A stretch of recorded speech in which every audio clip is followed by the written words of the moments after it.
muy interesantes. De parte del ministro de Vivienda, Construcción y Saneamiento, René Cornejo, que nos va a hablar, por supuesto, de la intervención del gobierno ante esta durísima temporada de helada y friaje. Pero conversábamos sobre todo sobre algunos detalles antes que entremos al operativo de algo que no se percibe pues desde las ciudades de la costa, de hecho, ¿no? ¿Dónde está el frío? ¿Qué distancias hay entre casa y casa? Cuando se habla de distritos, no estamos hablando pues de un distrito urbano. Así es. ¿No? ¿Cuántos factores hay allí que en verdad intervienen preocupantemente, que no son de fácil solución? Incluso si pensáramos, bueno, a ver, ¿qué arreglos en las casas tendrían que hacerse? Y ahí ya nos da usted alguna cifra también complicada.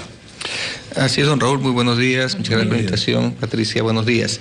Sí, estamos conversando que el tema de fondo en el caso de estas situaciones de frío que se dan todos los años, comentaba que ya estamos empezando a trabajar la prevención del próximo año con el tema de vacunación y mejoras en viviendas y entrega de abrigo.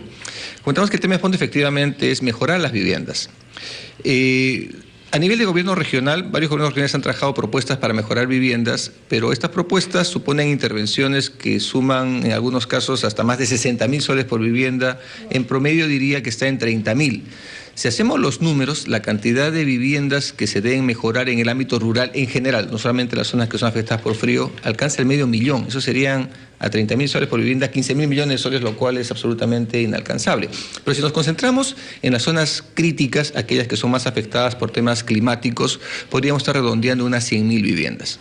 Allí el reto es lograr una intervención eficiente, y estamos comentando que por donde está caminando el Ministerio, que está trabajando con quienes conocen más este tema investigado, la Universidad Católica, la Universidad de Ingeniería, CISMIT y CENCICO, que han trabajado mucho este tema, es en kits que mejoren los temas críticos.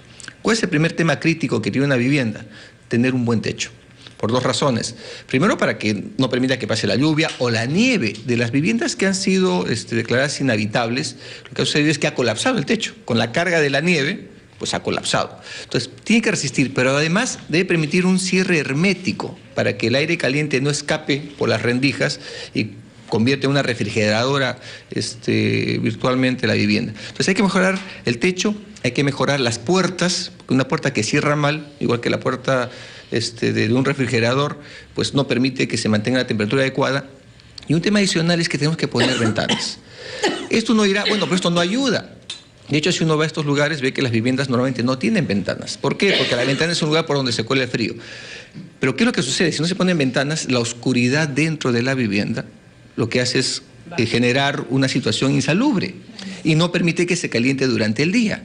Entonces, también hay que poner ventanas, pero ventanas que sean térmicamente aislantes, que es un reto. Hemos trabajado un kit de ese tipo, estamos trabajando en cerca de 2.000 viviendas en distintos centros poblados. En este momento está costando 9.100 soles. Y la idea es adaptarlo para poder ir a una solución que sea lo más efectiva posible. Y una vez que tengamos eso, la vamos a escalar, porque una vez que se tenga definido el kit, ya tenemos previsto para el próximo año intervenir alrededor de 25.000, 30.000 viviendas que serán en las zonas críticas, de modo tal que para el próximo año tengamos estas zonas críticas mejor cubiertas a nivel de la vivienda. Sin embargo, el tema no es solo la vivienda, ¿no? Este tema del kit, ministro, ¿está en implementación? ¿En qué faceta se encuentra? Ya tenemos diseñado el kit, estamos en el piloto, que es con 2.000 viviendas en distintos distritos para ver cómo funciona. Y hay que ver cómo funciona desde la parte de la implantación, de cómo se instala, hasta hacer las pruebas en campo. Hemos hecho pruebas en laboratorio de cómo mantiene la temperatura, en campo verificar esto, y una vez que tenemos verificado eso, escalarlo, llevarlo ya a unos niveles de aplicación masiva. Porque, por ejemplo, en las universidades, la Católica tiene todo un proyecto de viviendas calientes que también tiene más o menos las mismas características: reforzar el adobe, mejorar los revestimientos para asegurar el calor. Sí, estamos trabajando... Que no implican tanta inversión, ¿no es cierto? No, claro, ese es el tema. Claro, tienen que ser tecnologías no convencionales. 1900 soles se dice, pero 1900 soles... bueno, para una familia de esas características es un montonón de plata, además. Sin ninguna duda. Por eso es que tiene que intervenir el Estado. Y estamos trabajando efectivamente, estamos tomando todas las experiencias, una gran cantidad de experiencias, no solo locales, sino también internacionales.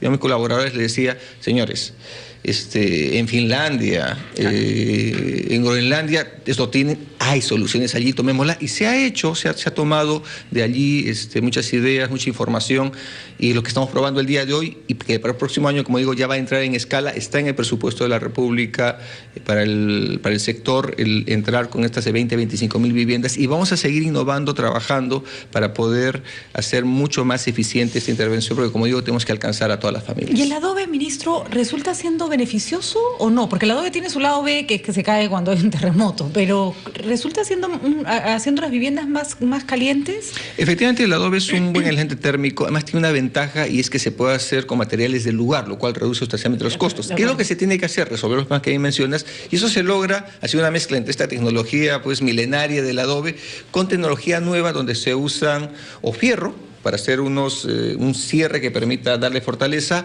o plásticos, unas mallas que son de materiales sintéticos, claro, que se ponen como alma, y lo que hacen es como empaquetarlo, de modo tal que en evento de un sismo, pues simplemente se mueve, pero no se desmorona. Es un corsé. Es como un corsé, efectivamente, bueno, don Raúl. Ese es un nivel. El otro nivel es qué hacer con el tema de los animales, de las propiedades, que en este caso además estamos hablando de animales que necesitan gran espacio pues de movilidad, ¿no es cierto? Son todos los auquénidos. ¿Debe haber alguna tecnología milenaria también allí o no? Bien, sobre eso aprovecho para un tema que a menudo lo comentan, ¿no? Más a sotto voce que en voz alta, y es, pero ¿por qué no mudan esas familias? Si están allí en sus lugares tan lejanos, le comentaba hace un momento que hay poblados que están a 5 kilómetros, uno dice 5 kilómetros, estuviéramos en Lima, tomo un taxi y estoy ahí en unos cuantos minutos. Bueno, allá hay que ir a pie, y en situaciones como las que el día de hoy se viven de nevadas y de frío, pues uno no llega sino en 4, 5, 6 horas, y hay que ir y volver. Se vuelve muy difícil. Esas familias viven allí porque es los únicos lugares donde cuentan efectivamente con lugares de pastoreo que brinda la naturaleza y que les permite tener un medio de supervivencia. Mudarlos significaría condenarlos a que no tengan un medio de vida. En esa línea, en el tema de los animales, el Ministerio de Agricultura, y esto lo anunció el señor presidente del Ministerio de Agricultura, se va a generar un sistema de seguro. Y hay experiencias en Bolivia, lo tienen, que eso también, de lo que el propio ministro de Cultura anunció, va a ir mezclado con una especie de autoseguro, y es que se tenga como un inventario de animales que tendrán que ser animales mejorados, donde efectivamente viene el tema de las técnicas ancestrales, las nuevas técnicas de especies que estén mejor adaptadas, que sean más resistentes y que además permitan obtener mejor lana, que es lo que finalmente le da el medio de vida. Eso lo está trabajando el Ministerio de Agricultura, y adicionalmente con el tema de tambos. Nosotros tenemos el tambo, que es una instalación de 300 metros cuadrados, pero normalmente lo tenemos con un terreno que va hasta 5.000 metros. Allí también tener instalaciones que permitan servir de refugio en los lugares más críticos para poder tener a los animales y alimentarlos. En esta última temporada, como los temas de abrigo ya los hemos resuelto en los meses previos, el tema era cómo alimentar a los animales.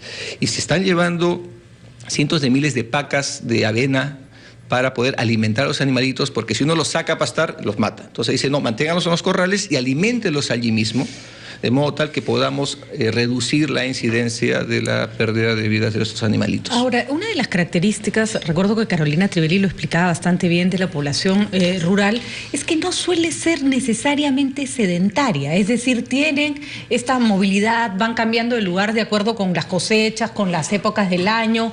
Entonces pueden trabajar de pronto también esquemas de abandono del lugar, digamos, en las épocas de más frío, aprovechando que es sin imposición, ¿no? Aprovechando que es una característica de esta población. Sí, sin duda. Y eso también lleva a lo que antes se comentaba, que normalmente las familias tienen su vivienda, pero además tienen sus estaciones de pastoreo, que es donde pernoctan, porque efectivamente tienen su recorrido, ¿no? Van los animalitos alimentándose y se van alejando y luego los traen. Y efectivamente esto es una incidencia que hace que sea muy frágil de familias. Efectivamente lo que se tiene que hacer es trabajar con ellos para mejorar la calidad de este ganado y además llevarlos a un régimen, digamos, un poco más sedentario. ¿Eso qué es lo que supone? Supone apoyo técnico. Y allí el tema de los tambos, que originalmente se orientaba fundamentalmente para saneamiento y vivienda, lo estamos trabajando también con Agrorural para trabajar estos temas. Efectivamente, el tema productivo, el tema de desarrollo, que es el que finalmente va a permitir resolver todos estos temas. porque al final del día no es el tema de que no sean afectados por las heladas, el tema es que mejoren su calidad de vida, y allí es donde tenemos que intervenir sobre los factores de producción, y en este caso sobre los temas que ustedes bien mencionan. Pero se tiene que establecer no solo una contingencia para la emergencia, sino una suerte de rutina, ¿no? O sea, que cada vez que empieza tal época del año ya se sabe qué es lo que hay que hacer, más allá de que nieve un poco más o nieve un poco menos, ¿no? Efectivamente, y en ese aspecto, comentaba antes, hoy estamos preparando para el próximo año, y es vacunación para las personas para el tema de neumonía y vacunación para los animales para que resistan mejor el frío, sus golpes vitamínicos, pero efectivamente tenemos que ir más allá, mejorar las razas, mejorar el manejo del ganado de modo tal que frente a estos temas climatológicos que ya sabemos, en verdad no puede hacer una previsión, pero Dios decide estar mejor preparados. Y sabemos que va a ser cada vez más grave. Esa es la otra realidad, ¿no? ¿Y cuál es el rol que cumple Senami? Porque, vamos, no puede ser que el hombre llegue a la luna y no podamos predecir, que sea con una semana de anticipación que nos va a caer una nevada hasta Lo que podemos predecir es que estamos en la luna, en muchos casos. Bueno, allí hay que poner en contexto. Por ejemplo, el Senami alertó sobre que esta semana, empezando el domingo y hasta este viernes, íbamos a tener un descenso súbito de temperatura. Lo anunció, y por eso es que salió el decreto supremo, que en este caso no es de la emergencia ya ocurrida, sino es en antelación para poder actuar. Y es lo que se ha estado haciendo esta semana. Ustedes han visto, señor presidente, ha ido a varios lugares, era la ayuda para lo que pasó, pero fundamentalmente para reforzar las acciones para esta semana. Y efectivamente se ha cumplido. La temperatura en la semana pasada está un poquito por encima de 0 grados centígrados. Anteayer descendió hasta menos 19 grados centígrados en Mazocruz, que es una localidad que usamos como un referente. Anteayer estuvo en 11 y ayer ha estado en 9, de modo tal que esperamos que para mañana ya el tema haya cedido, y de aquí para adelante ya terminó la temporada helada y, como decía, empezamos a trabajar el próximo junio con las medidas que hemos comentado. Realmente el tiempo nos ha ganado, ministro, pero es importante las cifras que ustedes han estado dando acerca de que, bueno, ha habido un esfuerzo bastante serio en poder responder a este desafío. Pero sí me comprometo a que podamos conversar sobre el proyecto Belén Sostenible, que es un proyecto también muy importante en el barrio de Belén, en el Loreto, que tantas veces ha sido filmado para demostrar las enormes pobrezas del Perú. Y de repente lo podemos hacer desde Belén, lo cual sería bastante bueno. Raúl, encantado, y lo que esperamos es que se filme mucho más Belén, pero esta vez mostrando cómo el esfuerzo de su población ha permitido un cambio sustancial y que Belén se constituya de ser, en muchos aspectos, lamentablemente un pasivo, de ser un gran activo de la ciudad de Iquitos. Bueno, pues sería una cosa maravillosa. Muy bien. Muchas gracias, señor René Cornejo, ministro de Vivienda. A ustedes, muchísimas gracias. Buen día. 9:18 de la mañana, una pausa.